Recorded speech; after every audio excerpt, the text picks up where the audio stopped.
Olá, queridos alunos, tudo bem com vocês? Eu sou o professor Ian Souto, daquele que é o melhor componente, o componente de História. Vamos à aula de número 25. Objeto de conhecimento, processo de formação, constituição e transformação de diferentes sociedades humanas e suas formas de organização política, Estado, poder, democracia, autoritarismo, patrimonialismo, populismo e etc. Em âmbito local, regional, nacional e global, bem como o papel desempenhado pelos sujeitos e coletividades mediante os valores morais, éticos, estéticos, culturais e políticos. Detalhamento: o governo Collor e os planos econômicos, o impeachment e o governo Itamar Franco e o plano real. E esse é o momento que você começa a se organizar, já separou aí tuas canetinhas coloridas, o teu caderno, né? Presta atenção na aula, tome nota, viu? Vamos lá.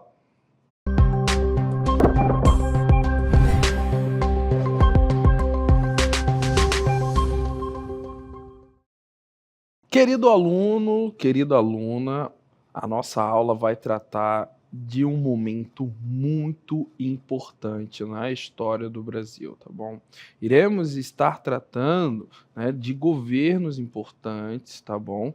E também de planos econômicos.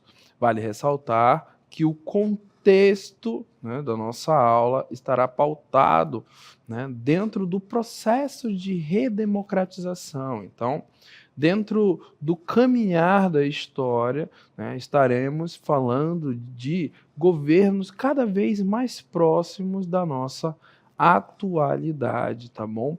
E que, por muitas das vezes, os alunos apresentam dificuldade, né, em compreender esse contexto, tá bom?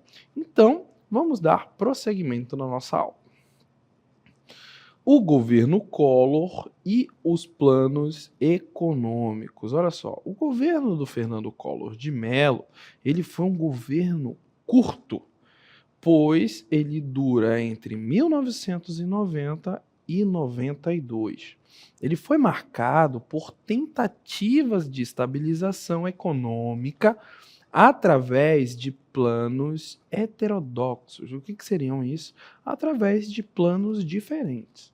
Seu primeiro plano, chamado de Plano Collor, foi lançado em março de 1990 e tinha como principal objetivo o combate à inflação galopante que assolava o país. Olha só, esse nosso primeiro texto, ele é importante, pois traz, né, informações do contexto.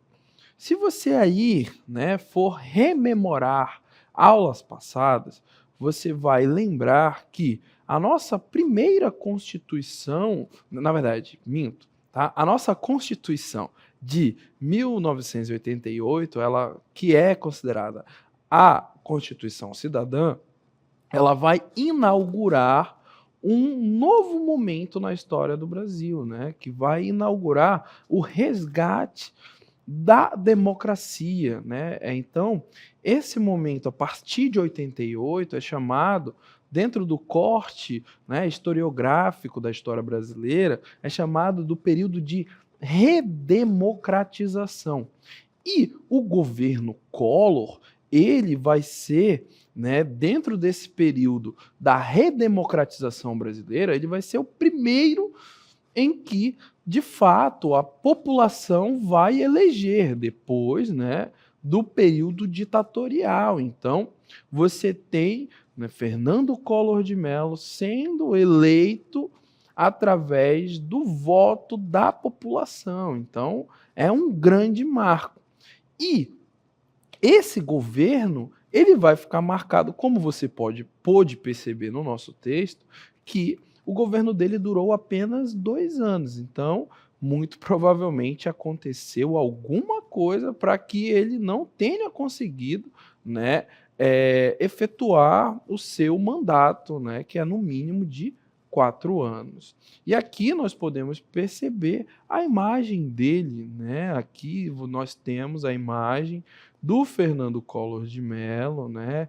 Já com a faixa presidencial, né? E dentro desse contexto já de presidente da República. Vale ressaltar que a eleição do Collor, ela foi muito pautada também a partir, né, da sua beleza. Por incrível que pareça, né, a sua beleza, ela foi um fator que foi muito bem explorada pelo seu marketing, tá? E esse foi um dos fatores que levaram também a sua, né, eleição, de fato. Mas você tem, né, como pilar fundamental desse marketing, né, da candidatura do Fernando Collor de Mello, o combate àquilo que ele denominou como os marajás, né, o combate à corrupção, pois ali, né, o Brasil do final da década de 80, início dos anos 90, era um país em que, como o texto da cartela anterior nos disse, ele vivia uma inflação galopante. Então, os preços, principalmente dos alimentos, eles variavam muito. Então, em um dado momento, aquele alimento que era o valor X, no outro dia ele já estava valendo 3x, 2x. Então, você tinha essa insatisfação generalizada, né, no país. E o Fernando Collor de Mello utilizou justamente desse contexto para, né, a sua candidatura e, de fato, ele conseguiu ser eleito. Então, dentro desse processo, nós vamos analisar as principais medidas daquilo que foi denominado como o Plano Collor. Num primeiro momento, o congelamento de preços e salários. Então, olha só, esse é um ponto importante, tá bom? O governo, ele congelou os preços, né, e salários por um período inicial de 90 dias, com o objetivo de interromper o processo inflacionário. Só que, né, dentro dessas medidas, o simples fato de congelar preços e salários, né, é uma medida que ela parte, né, num primeiro momento ela funciona. O problema está que, com o passar do tempo, né, o mercado ele começa a sentir essa não variação, mesmo que mínima, e, né, você acaba que piorando a situação que já não estava boa. Além do congelamento dos preços, né, e dos salários, vem a medida, né, que marca de fato o governo Collor, o confisco da poupança. Né, o confisco da poupança. O que seria isso? Foi realizado um bloqueio, até então temporário, de todos os ativos financeiros acima de um determinado valor, como forma, né, de retirar dinheiro de circulação e assim reduzir a pressão inflacionária. Então, imagine você, né, querido aluno, que tem, né, hoje, nos dias atuais, o seu aplicativo no seu celular, né, o seu aplicativo bancário, e que você ali, né, com todo o custo, guarda, vamos supor, mensalmente, semanalmente, um determinado valor. E simplesmente o presidente da República decide que aquele valor você não pode mais movimentar. Ele está lá, confiscado pelo Estado brasileiro.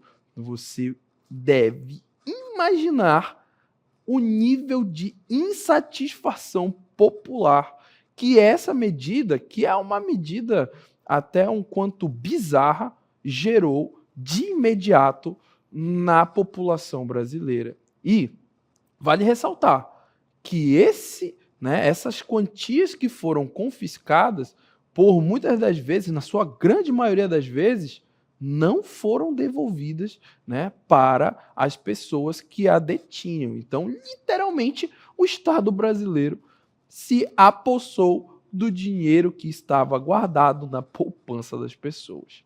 E como podemos perceber na nossa próxima cartela, o Plano Collor, né, com o dinheiro bloqueado. Olha só, aqui temos o nosso Semean Imprensa, né, nosso jornal do Semean, que é uma forma de representar, né, as manchetes que saíam, né, que saíram naquele momento. Aqui nós podemos perceber, né, o Collor diante do Congresso Nacional e, né, algumas frases que foram relacionadas a esse momento específico da história do Brasil. Né? Plano Collor com o dinheiro bloqueado, as íntegras das novas medidas administrativas e econômicas. Nós temos também ao lado, Congresso, né, reage em perplexidade. Então você pode imaginar o quanto que essa medida foi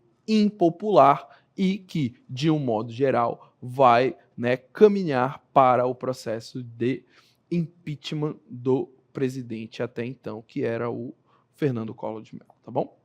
Outra medida do plano, né, do plano Collor, foi a extinção de instituições financeiras, como podemos perceber na nossa próxima cartela. A extinção de instituições financeiras, tá? O governo ele extinguiu diversos órgãos e empresas públicas, como o Banco Nacional de Desenvolvimento Econômico e Social, né, o tão conhecido BNDES, e a Superintendência da Moeda e do Crédito, tá? Como parte dessa reforma administrativa. Além da abertura comercial e desregulamentação, como podemos perceber na nossa próxima cartela. Foram adotadas medidas para liberalização do comércio exterior e desregulamentação da economia, com o objetivo de expor a economia brasileira à concorrência internacional. Apesar, né, dessas medidas drásticas, o Plano Collor não conseguiu controlar a inflação de maneira efetiva. A recessão econômica causada pelas medidas, aliada a uma série de escândalos de corrupção envolvendo o tal presidente, culminaram no impeachment de Collor, né, em 1992. E aí, dentro desse cenário, vale ressaltarmos que o governo Collor, né, vai ser o primeiro governo pós, né, Constituição de 88, dentro desse processo de redemocratização e que vai sofrer logo de cara um impeachment, como podemos perceber na nossa próxima cartela. O impeachment e o governo, tá, do Itamar Franco e o Plano Real. Olha só, o governo, né, do Fernando Collor de Mello, ele foi marcado por essas tentativas de estabilização econômica através desses planos, né, divergentes.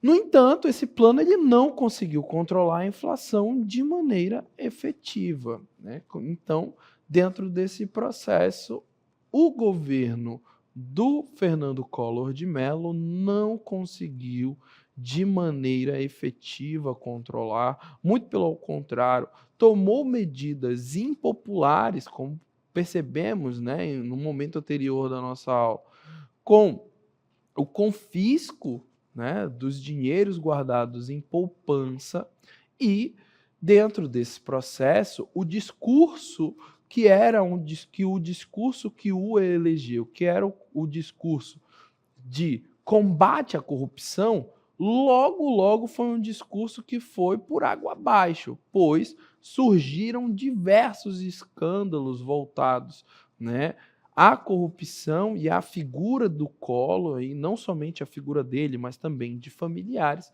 e dentro desse processo não teve como, né, se manter de fato esse governo de modo atuante. Então, o Congresso Nacional, com o apoio da sociedade civil, né, de fato conseguem impeachmentá-lo. E aqui nós podemos perceber, né, na nossa próxima cartela, uma imagem, né, do Senado em Brasília, né, nós percebemos na imagem as figuras políticas, de um modo geral, comemorando, né, e lá atrás nós podemos perceber as palavras Collor, impeachment, né, e como um processo, né, de construção de uma habilidade que você, querido aluno, né, do ensino médio,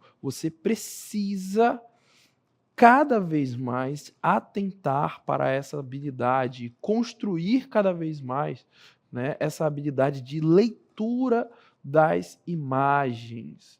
Então você consegue perceber justamente nos detalhes a importância, né, da imagem e o quanto ela revela sobre o contexto. E um outro ponto muito importante é sempre estar atento às legendas. Então, quando você aí, querido aluno, estiver, né, prestando algumas provas, principalmente nas provas para adentrar nas universidades, né, esteja atento a cada figura e também à legenda das mesmas, tá bom? Ó, após o impeachment, tá, o vice-presidente, que era a figura do Itamar Franco, assumiu a presidência e deu continuidade aos esforços de estabilização econômica. O seu governo lançou o Plano Real, lá no ano de 1994, que conseguiu, finalmente, estabilizar a moeda e controlar a inflação de forma duradoura.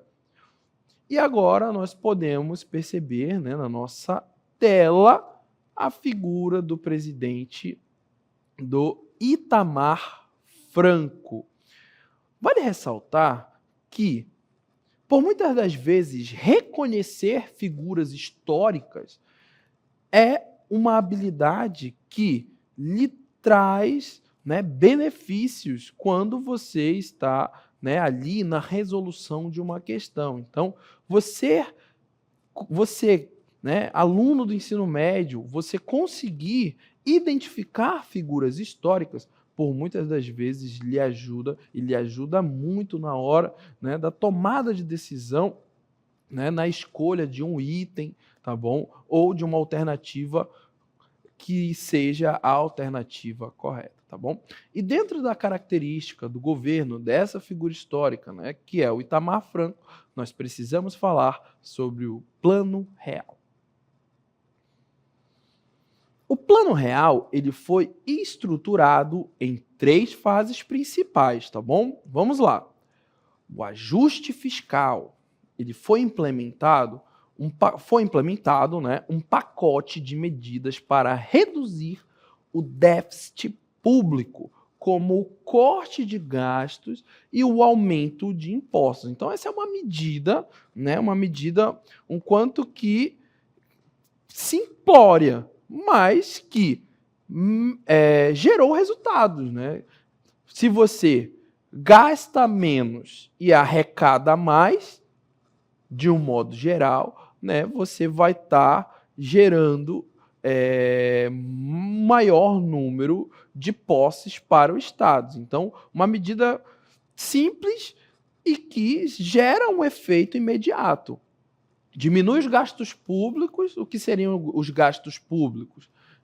Diminui repasse, né, para a educação, para a saúde, para todos os campos, né, reduz salário ou até mesmo corta, né, o número de pessoas que estão empregadas pelo Estado e aumenta os impostos. Então, de um modo geral, essa é uma medida que gera, né, rapidamente um número maior de posses para o Estado.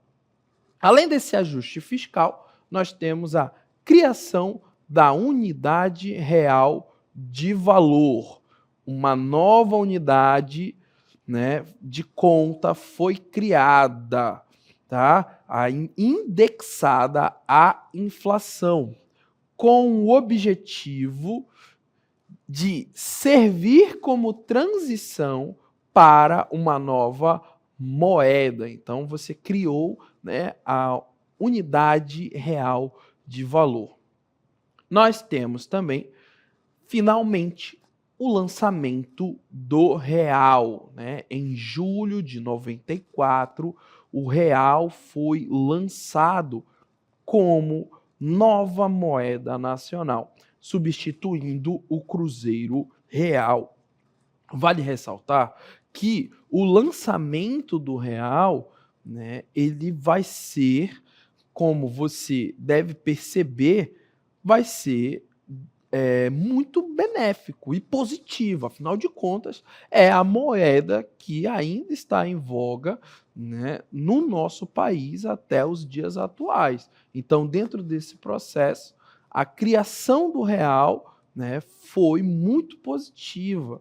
E, a partir da criação do real, nós temos uma certa estabilização, principalmente, né, da inflação no nosso país. Então, gerou aquilo que chama-se, né, do poder de compra.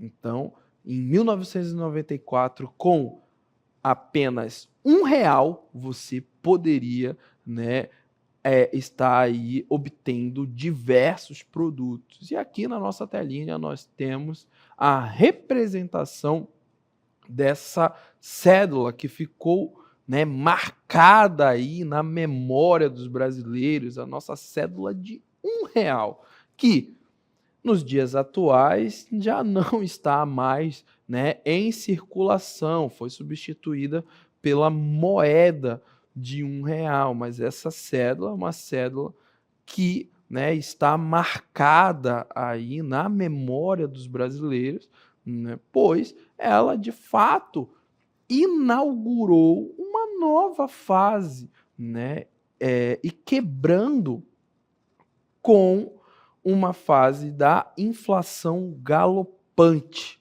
tá bom? Então, dentro desse processo de implementação do real, vale ressaltarmos uma figura muito importante, que é a figura do ministro da Fazenda, tá? A figura do Fernando Henrique Cardoso, né? Essa figura política, né, e histórica do nosso país, ele vai ganhar, né, muita notoriedade a partir da implementação do Plano Real. Afinal de contas, né, ele vai ser o grande idealizador desse plano, que vai conseguir, né, realinhar o Brasil, né, em um processo de estabilização econômica. Olha só, na nossa próxima cartela, nós podemos perceber que o Plano Real ele obteve sucesso no controle da inflação, que caiu drasticamente após sua implementação. E isso proporcionou uma melhora significativa no poder de compra da população e permitiu o retorno do crescimento econômico, como, né, já havíamos falado em momento anterior da nossa aula. Então, a implementação do real, ela trouxe, né, a estabilidade que era tão buscada desde os anos 80, ali meados dos anos 80. Você tem, dentro desse processo de redemocratização brasileira, essa busca incessante em tentar estabilizar a economia brasileira, pois, né, desde meados ali dos anos 50, com a figura do Juscelino Kubitschek, você tem o Brasil adquirindo quantidades, né, muito volumosas de empréstimos do exterior. De um modo geral, né, desde o período anterior, na verdade, desde o período de Juscelino Kubitschek, né, a partir dos anos 50, você tem o Brasil tentando se inserir, né, dentro de uma nova ordem da lógica capitalista no mundo, e a partir, principalmente, do Juscelino Kubitschek, que esses empréstimos vão ser cada vez mais volumosos. E é claro, você tem aí década de 50, década de 60, 70, de um modo geral, essa conta chegou. Né? Então você tem aí, meados dos anos 80, o Brasil vivendo essa extrema crise financeira. Né? E essas crises financeiras, elas esbarram principalmente onde? Nos preços, né, dos alimentos no dia a dia da população. Então, no final, né, das contas, quem paga é a população. E dentro desse processo, você tem a figura do Fernando Collor de Mello, que traz, né, uma nova roupagem para a figura do político brasileiro, mas, né, dentro do seu governo, de fato, podemos considerar como um governo de puro fracasso. E é dentro desse processo de fracasso do governo do Collor que surge a figura do Itamar e tendo como ministro o Fernando Henrique Cardoso, né, que vai ser a pessoa por trás desse plano real, tá bom? E para, né, finalizarmos esse nosso momento, vale ressaltarmos que, além, tá, das medidas econômicas, o governo Itamar Franco também se destacou por promover a estabilidade política após o turbulento governo do Collor. Itamar conseguiu formar uma ampla base de apoio no Congresso e realizou uma transição de poder tranquila, preparando, né, justamente o terreno para a eleição daquele que ficou conhecido para a história como FHC, né, o Fernando Henrique Cardoso, ali pelos anos de 1994. E assim finalizamos a nossa aula.